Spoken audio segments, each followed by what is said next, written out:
ഒരു മൂവി കണ്ട് പീക്ക് ലെവലിൽ സാറ്റിസ്ഫാക്ഷൻ കിട്ടുന്ന ഒരു മൂവിയാണ് സിറൈ. ഈ ഇടയ്ക്ക് ഞാൻ കണ്ടതിലേക്ക് വെച്ച് എനിക്ക് ഏറ്റവും സാറ്റിസ്ഫാക്ഷൻ തന്നൊരു മൂവിയാണത്. ഇതിൻ്റെ കഥ എന്താണെന്ന് വെച്ച് കഴിഞ്ഞാൽ, ഒരു നോർമൽ രീതിയിൽ ഒരു അക്യൂസ്റ്റിനെ ഒരു ലോങ് ആയിട്ടുള്ള സ്ഥലത്തോട്ട് കോർട്ടിൽ ഹാജരാക്കാൻ വേണ്ടി പോകുന്ന ഒരു കുഞ്ഞു കഥ.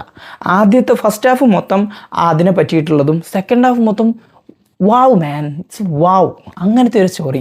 എന്തെങ്കിലും കൂടുതൽ പറഞ്ഞു കഴിഞ്ഞാൽ സ്പോയിലറായി പോകും. എങ്കിലും ചെറിയൊരു ഗ്ലിംസ് പറഞ്ഞുതരാം ഞാൻ. ഇതിനകത്തൊരു അക്യൂസ്റ്റ് ഉണ്ട്. ആ അക്യൂസ്റ്റിനെ ലോങ് ആയിട്ടുള്ള ഒരു കോർട്ടിലോട്ട് ഹാജരാക്കാൻ പോകുന്ന കുറച്ച് പോലീസുകാർ. ആ പോലീസുകാരുടെ ഇടയിൽ നടക്കുന്ന കുറച്ച് ഡ്രാമ, അതാണ് ഫസ്റ്റ് ഹാഫിൽ നടക്കുന്നത്, കൺഫ്യൂഷനും കാര്യമൊക്കെ. പക്ഷേ second Hafil it's pure love story. ഒരു ലവ് സ്റ്റോറി, കാത്തിരിപ്പ്, ഇങ്ങനെയും പെൺപിള്ളേർ കാത്തിരിക്കുമല്ലേ എന്ന് കാണിച്ചു തരുന്ന ഒരു അടിപൊളി ലവ് സ്റ്റോറിയുള്ള ഒരു കുഞ്ഞ് പടം. 2 മണിക്കൂറുണ്ട്.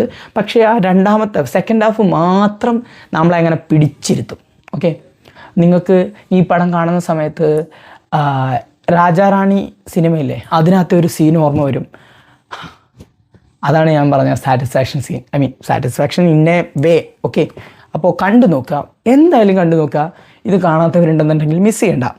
ഒരു സിമ്പിളായിട്ടുള്ള ചെറിയ കഥയാണ്, പക്ഷേ ഇതിൻ്റെ മേക്കിംഗ് ആണ് ഇതിനെ ഇത്രയും ബ്യൂട്ടിഫുൾ ആക്കിയെന്നാണ് എനിക്ക് തോന്നുന്നത്. അപ്പോൾ നിങ്ങളുടെ കൂട്ടത്തിൽ നല്ല കരയാനൊക്കെ താല്പര്യമുള്ള ഫ്രണ്ട്സ് ഉണ്ട്, പടം കണ്ടിട്ടുണ്ടെങ്കിൽ അവർക്ക് വീഡിയോ അയച്ചു കൊടുക്കുക. അപ്പോൾ നമുക്ക് അടുത്ത മൂവി കാണാം.